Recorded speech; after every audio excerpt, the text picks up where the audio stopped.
Yo, halo guys, gua Reference dan selamat datang di channel gua ya. Jadi video kali ini gua pengen ngebahas soal knalpot yang cacat atau patah atau rusak.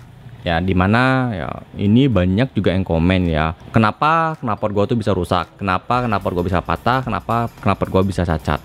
Ya intinya sudah tidak berguna alias mungkin harus di bumi hanguskan. Ya, dan di sini gue sudah bikin beberapa poin pembahasannya ya. Semoga kalian suka. Kalau nggak suka ya nggak usah lah nonton ya. Kalau kalian memang perlu nonton ya nonton aja sampai habis. Oke, jangan setengah-setengah ya. Dan jangan lupa di subscribe channel ini ya. Karena dengan subscribe kalian itu sudah mendukung channel ini. Jadi makin berkembang lagi. Oke, thank you.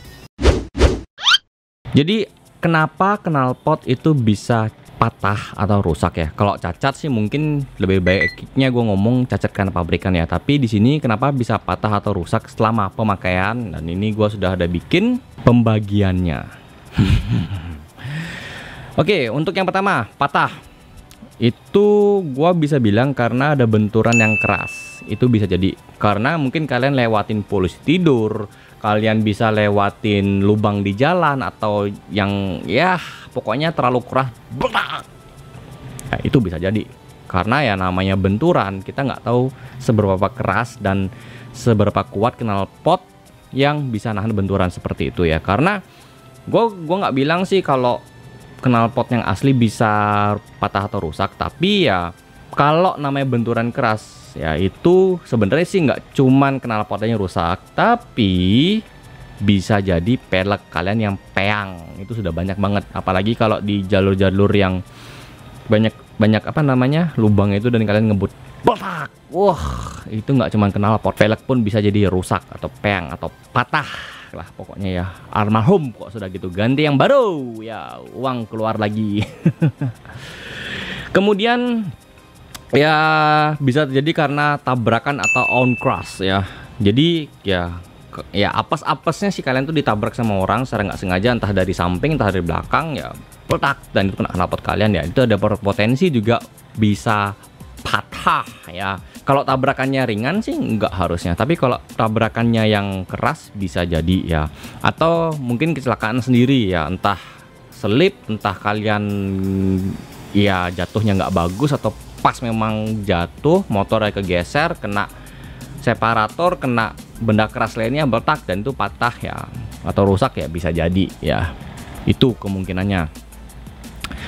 Terus kualitas bahan yang tidak baik ya, udah pasti kebanyakan knalpot yang ya nggak jelas mereknya, yang bukan brand terkenal atau yang cuman abal-abal ya bisa jadi patah. Kalau yang merek terkenal contohnya ya R9 itu sudah pasti bagus. Kalau yang Akarapovic yang asli pasti bagus.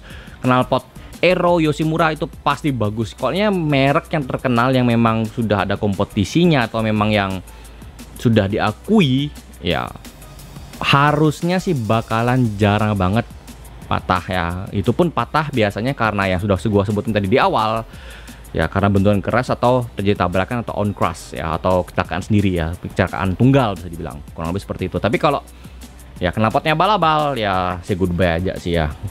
Bisa kayak ya nggak ada angin ada hujan, cuman getaran mesin patah. Ya contohnya seperti ini ya. Di sorry gua sensor mereknya ya, dan ya gimana ya, gua ketahuan knalpot ini patah itu dari owner sendiri. Dia cuma bilang ya nggak ada apa-apa, orang cuman pakai biasa-biasa gereng-gereng patah. Nggak jelas. Oke, kurang lebih seperti itu. Nah kalau misalnya rusaknya itu bisa karena dari banyak faktor juga ya, terutama untuk bagian dalamnya. Itu biasanya karena sering dipakai rev tinggi atau yang sering kayak ngebut. Bisa jadi karena sering terlalu RPM tinggi dan sering ngebut apa gimana ya, knalpotnya tuh nggak kuat untuk nahannya ya. Tapi biasanya sih untuk knalpot yang branded biasanya masih kuat, tapi mungkin nggak terlalu lama banget ya. Karena kalau terlalu dipaksa-paksa gitu sebenarnya sih nggak cuma knalpot rusak, tapi mesin kalian juga bisa rusak karena sering dipakai untuk rev tinggi. Kejadiannya yang terburuk adalah blown engine, jadi kalian harus turun mesin dan sebagainya. Jadi ya menurut gua nggak perlulah kalian ngebut-ngebut nyari top speed yang nggak jelas seperti itu, menurut gue pribadi ya. Karena ya buat apa? Satu sisi ya kalau pas lagi apesnya kalian tabrakan kecepatan tinggi ya nggak cuman knalpot aja yang meninggoy, kalian bisa meninggoy bos. Ya, jadi saran gua jangan sering dipakai ref tinggi atau janganlah ngebut-ngebutan lah di jalan ya, itu bahaya banget, oke? Karena keselamatan kalian itu juga yang prioritas.